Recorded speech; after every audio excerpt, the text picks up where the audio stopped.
บ้านช่วยเหลือเด็กน้อย SOS ลาวภายใต้การชี้นำของกระทรวงแรงงานและสวัสดิการสังคมก็คือคณะกรรมการคุ้มครองโครงการบ้านช่วยเหลือเด็กน้อย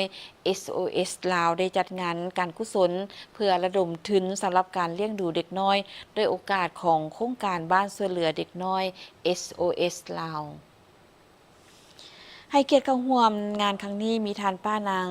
นาลีศรีสุริตภรรยาประธานประเทศประธานกิตติมศักดิ์คณะกรรมการคุ้มครองโครงการบ้านช่วยเหลือเด็กน้อย SOS ลาว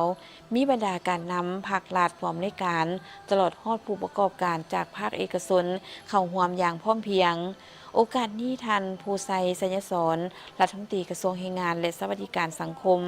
ประธานคณะกรรมการคุ้มครองโครงการบ้านช่วยเหลือเด็กน้อย SOS ลาวได้กล่าวว่า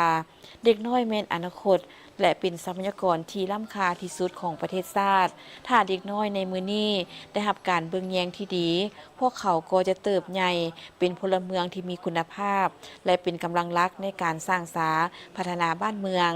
ดังนั้นความรับผิดชอบต่อสังคมและการมีส่วนร่วมจากหลายภาคส่วนจะช่วยส่งเสริมสร้างความเข้มแข็งแก่เวียกงานปกป้องและช่วยเหลือเด็กและรับประกันสิทธิผลประโยชน์สูงสุดของเด็กให้สอดคล้องตามสนธิสัญญาว่าด้วยสิทธิเด็กนโยบายของภาครัฐเกี่ยวกับเวียกงานปกป้องสิทธิและผลประโยชน์ของเด็กในสาธารณรัฐประชาธิปไตยประชาชนลาวกิจกรรมภายในงานครั้งนี้ประกอบมีการแสดงศิลปะวัฒนธรรมของน้องนักเรียนจากบ้านช่วยเหลือเด็กน้อย SOS ลาวเวทีเสวนากับวัยหนุ่มที่ออกจากการเลี้ยงดูภายใต้หัวข้อจากการเลี้ยงดูสู่การสร้างอนาคตที่เข้มแข็งและเสวนากับแม่จากบ้านช่วยเหลือเด็กน้อย SOS ลาวภายใต้หัวข้อ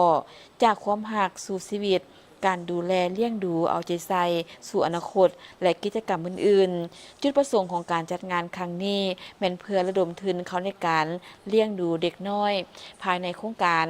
โดยรายรับที่ได้จากงานจะถูกนำไปใช้โดยกงในค่าอาหารค่าเรียนค่ารักษาสุขภาพค่าเครื่องใช้จำเป็นและการดูแลคุณภาพชีวิตของน้องๆให้ดีขึ้น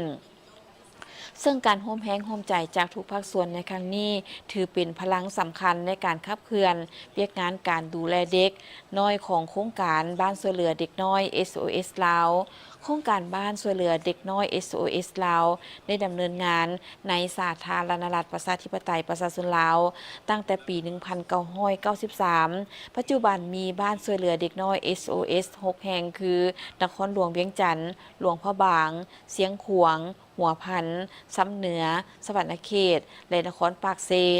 โดยให้การดูแลเด็กน้อยหลายกว่า700 คนภายใต้รูปแบบครอบครัวที่อบอุ่นและปลอดภัย